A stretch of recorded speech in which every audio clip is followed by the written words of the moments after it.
Can you just tell me what's your concussion protocol? Sure. The school district. Yeah, we follow the KSHSAA guidelines, it's Kansas State High School Activity Association guidelines for concussion. We have all of our parents are given paperwork that signs off that they know that there are issues with head injuries. They're given that same paperwork describes what kind of head injuries, what injuries look like, how to react to them. And then all of our athletes at the high school level, they take a pre-test called the impact test, which basically gives a baseline for how their brains work under their normal activity. And then if a student has a head injury, doctors can use that. They can retake the impact test to see how their brains are acting, to see if they're functioning correctly. Students are, obviously when they sustain a head injury, they are checked out by certified trainers, and they are excluded from activity if they show the right signs, and then if they show the signs that they have sustained a head injury, until they have been given permission to return to practice and competition by a certified physician, or healthcare provider, I should say. So have you noticed any reports of concussions? Have you noticed a decrease in the past few years due to that safety measures that you've put in place? Well, actually, you probably have seen an increase in reported head injuries because, times when you maybe thought a kiddo wasn't hurt too badly, they are a little more cautious to let them return. So, we do have, we do take a lot of extra precaution. We do have up-to-date equipment. Our football helmets are all, purchased new, or they are conditioned every year, and they're all up to the standards that are required by the National High School Federation. So how often do you update the equipment? Typically we have a rotation. You'll have, I think helmets have to be checked and reconditioned every 2 years, but I think we have them inspected every year. And then we buy an amount that we rotate out. I want to say it's about every 3 years, so we probably are buying a third new helmets and getting rid of a third of the helmets every year, and then we just continually have a rotation like that. So how much does all that cost? I don't have that money that in front of me. It's several $1,000s. Excuse me. Okay. So what do you do with the old equipment? Old equipment is disposed of appropriately. We have companies that take them, and if they're beyond recondition, they don't put them back into play. We just get rid of them. We can't give them away to anybody, and we don't want anybody else using bad equipment. So how important do you think it is to get these kids diagnosed early enough, like after they get the head injury? How important do you think that is? It's extremely important. A lot of research shows that, especially in the young brain, concussions and head injuries can be very serious and can cause a lot of long-term damage. More doctors are being more conservative with their treatment. For instance, if a student sustains a serious concussion or head injury, they're not only excluded from sports, they're excluded from school. They're not to be doing anything, but they're supposed to be laying in a dark room. They're not supposed to be reading. They're not supposed to be using a phone. They're not supposed to be playing video games. They're just supposed to be lying quietly in a dark room and not letting the mind stimulate at all, because young brains heal quickly, but they also can be injured. They're a lot more tender as well. So taking that time, we're being told as districts to not only exclude them from sports, but to also excuse them from school. And it's not send home a bunch of homework and have them working on it at home. It means waiting until they're ready to return before we have them making up that work. I imagine just from a personal thing, when I'm laying around in my room, sleeping, my mind's going a billion different places at once. How do you make sure that they stop?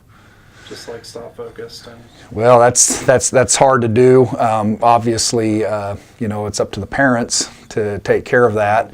The other part of it is that the brain is obviously doing a lot of things.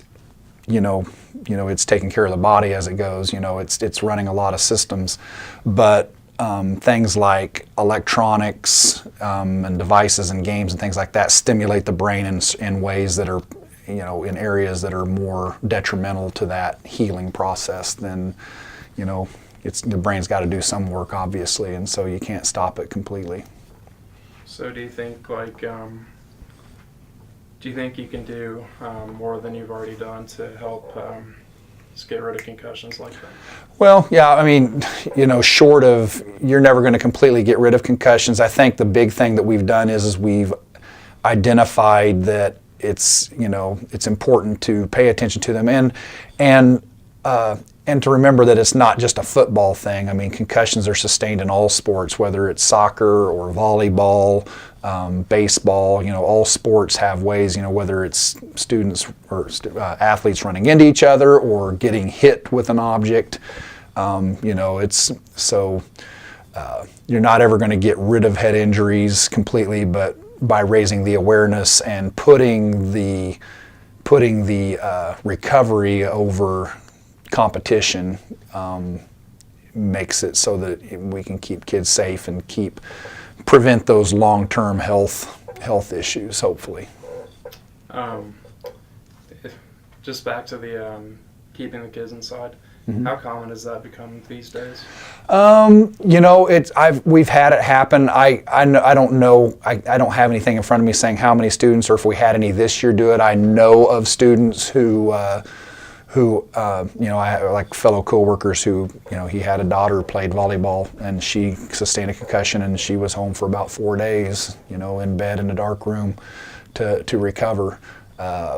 It's fairly common practice. If you'll remember several years ago at Texas Tech, the big issue with Mike Leach and I'm trying to remember the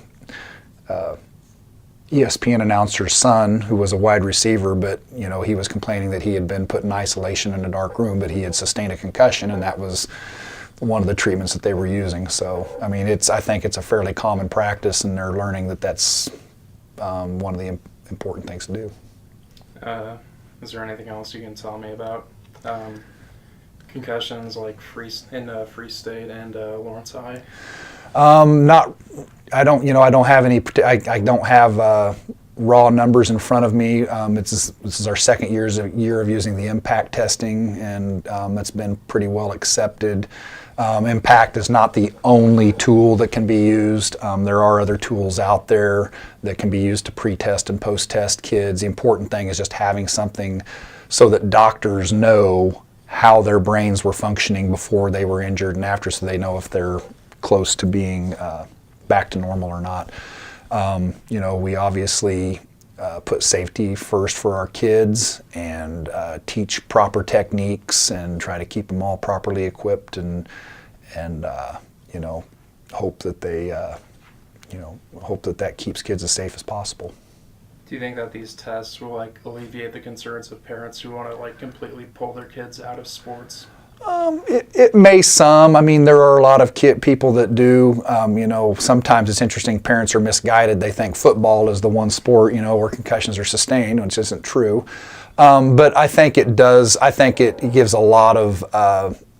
It does give. A little bit more peace of mind that you can find out how your student is reacting and if they are ready to get back to competing, because that's been the question, when you've had some issues in the recent past in other schools, when kids end up, in a severe critical situation, is did they wait long enough to come back to compete?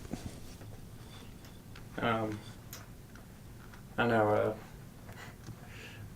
you think of other sports, you think football, but baseball, you got 100-mile-an-hour pitches coming right at your head. Yep. And even those helmets that you think are safe, it's not going to completely shield you from that? Sure.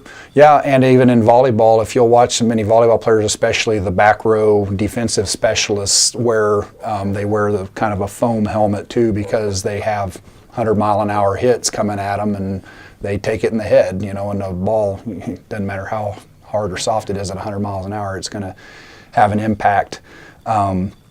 Yeah, and you know, and a lot of people, the ground is one of the biggest issues too. It's not always, you know, it's even in football, it's not always the hits itself, it's the head hitting the ground. And so, you know, there's obviously concerns there, you know, what kind of a field you're playing on.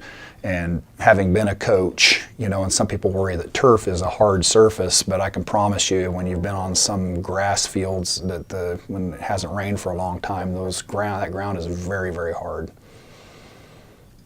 All right.